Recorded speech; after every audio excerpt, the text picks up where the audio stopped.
Did you know all you need to generate energy, or to generate electricity, in our case to generate a current, is a magnet and a coil of wire. You can't see here, but inside here you've got a coil of wire all along the ground. And all you need to do is move a magnet in and out of a coil and you generate electricity. There's no way to see we're generating electricity here, so even though I keep doing this, it doesn't look like I'm generating electricity, but I actually am. So to prove it to you, I'm going to hook this up to what's known as a galvanometer, which is a bit like an ammeter, and basically it measures current. And now, as I move this in and out, lo and behold, my dial is moving, telling me that I am generating electricity. So almost all the electricity that you've got in your home is generated somewhere along the line by a magnet moving in and out of a coil, or maybe I keep the magnet stationary and get a coil moving in and out of a magnet. So every time you plug your kettle in, it's plugging into wires, and the wires somewhere along the line are being connected all the way back to a generating station. And that generating station, somewhere inside of it, has got a big magnet and a big coil of wire, and one of them is turning relative to the other. Okay, so we get rid of the galvanometer just to show you what's going on here. I'm going to turn the, well actually I'll try it like this before I turn the light on. Once again, in and out. And you probably can't pick up on that. Let me just flick it up to there. And we go again. Yeah. Yeah, you can actually pick it up. Mm-hmm. Okay. Well, actually, we'll get a little bit more impressive. We're going to turn off the lights. Doesn't matter if I look stupid or sound stupid. This is pretty interesting because every bit of electricity you get at home when you plug something in is coming from a magnet going in and out of a coil of wire. This is an LED, so it only allows the electricity to flow in one direction. So it only happens when I pull out the magnet and not when it's going in. So, or in this case, sorry, it's when it's going in it works, not when it's going out. So all electricity that works in that fashion just needs a coil of wire and a magnet. Basically, in a power station, you've got a primitive version of this. Magnets are on the side, a coil of wire in here, and if I attach two leads to this, all I've got to do is somehow make it turn, attach two leads coming out, and I've got electricity. And that's what they've got in power stations.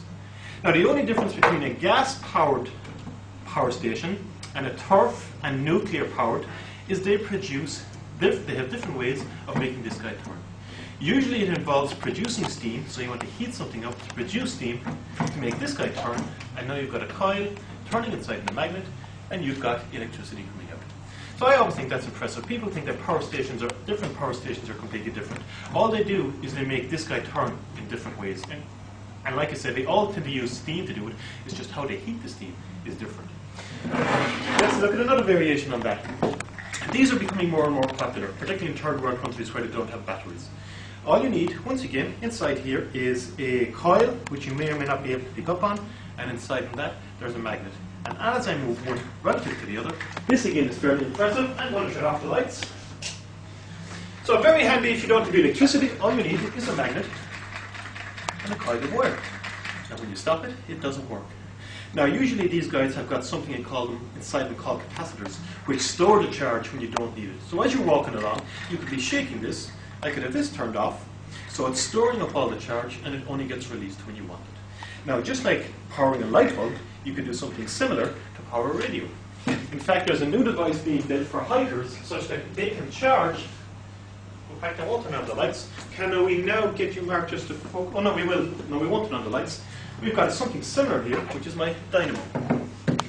Dynamos, everybody used to have these years ago. We didn't have money for batteries. Once again, this used to be attached to your bicycle. And the bicycle made this turn, and you were turning a magnet inside the magnetic field, and you got the light on your bike shining up. But now we don't bother with those anymore, because now we just buy batteries and we throw the batteries away.